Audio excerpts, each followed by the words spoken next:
So this is the next-gen Ford Ranger Raptor, and it finally lands here in the Philippines with a starting price of 2,339,000 pesos. Now, what exactly does this car have compared to, let's say, the top-of-the-line Ford Ranger? Well, if you take a look at this car from the front, you have a different grille. This is very similar to what you would get with the previous generation Raptor. You also get your C-clamp, your L's right here.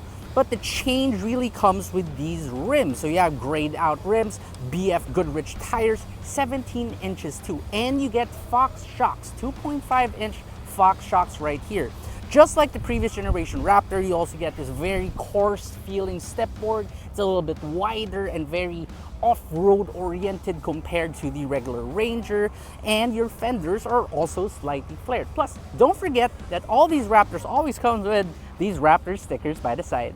Towards the rear, you get the updated look that these next-gen Rangers get. So you have your Ranger right here in the slight recess. You have the Raptor badge, and of course, you still have a proper bed with a bed liner. So for power, we saw that in Thailand, you get a 2-liter bi-turbo diesel or a V6 EcoBoost gasoline engine. Unfortunately, right here in the Philippines, so far, we only get this 2-liter bi-turbo diesel option. This is the exact same engine that you're gonna get with a standard top-of-the-line Ford Ranger, making 210 horsepower and 500 Newton meters of torque, still paired to a 10-speed automatic transmission.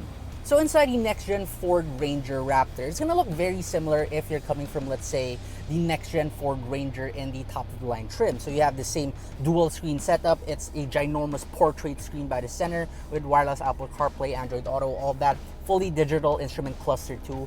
And then the changes come in. So the interior right here gets the code orange treatment. So for example, on your steering wheel, you even have the stripe up top. You have all the stitching, Raptor logo, ginormous paddle shifters at the back, and the seats too. There's a Raptor logo, there's more of that orange, and you also get some sort of a suede right here. But the biggest difference, I can say, is that the shifter right here is the electronic shifter.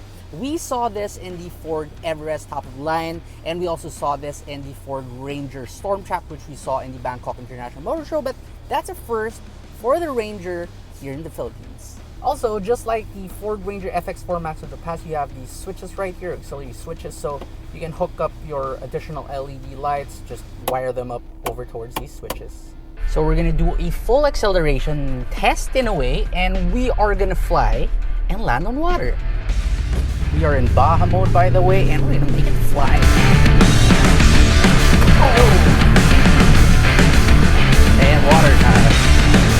Ooh. The automatic windshield wipers immediately turned on. And now we understand why windshield washer fluid was made. So we're gonna go through a couple of holes right here, massive holes. And just like the regular next-gen Ford Ranger, the next-gen Ford Ranger Raptor also has this off-road monitor right here by the center that lets me just see everything. We also engage our rear diff locker just to be able to navigate these more adventurous terrains with ease.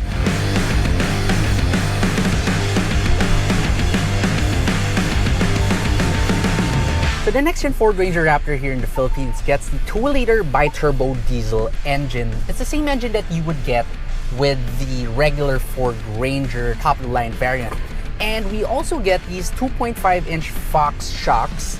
Unfortunately, we don't get the adaptive dampening and adaptive shock thing that you would get if you got the Ford Ranger Raptor with the V6 EcoBoost engine. Nonetheless, it can still handle these adventurous terrain with ease. Next thing we're gonna do is go up a tiny hill. I'm kidding, it's a pretty big hill.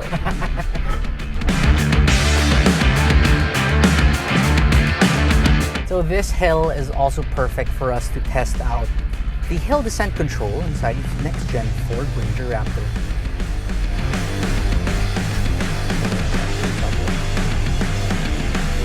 Engage hill descent control, and then just press set. And we are currently set at 2 kilometers per hour. Will it be able to maintain 2 kilometers per hour? Well, let's see and find out. And we are going down. I'm not stepping on anything. My leg is up here. Well, the car sounds like it's farting. The truck sounds like it's farting, but it can fart and keep you safe going down a hill. It really does maintain 2 kilometers per hour. It's amazing. Okay, hill descent control is off. Now we're gonna enter water. It's a zigzag course for water. Interesting. So we are still in Baja mode right now. Water wading depth, if I'm not mistaken, is still at 800 millimeters, just like the regular Ford Ranger. However, you can still battle your better terrain. You're gonna have way more grip, especially with these BF Goodrich tires. You also have these better shocks that lets you have better dampening and all that. It is still not it's not the same car as just getting a regular Ford Ranger. Interested in the next-gen Ford Ranger Raptor? Well, you can start putting down your orders today. In fact, the first 20 customers of this truck right here already got their units today here at the event in Arca South in Taguig. Also, there's going to be a Ford Island Conquest once again where you can try the next-gen Ford Ranger Raptor as well as the next-gen Ford Ranger in these test course.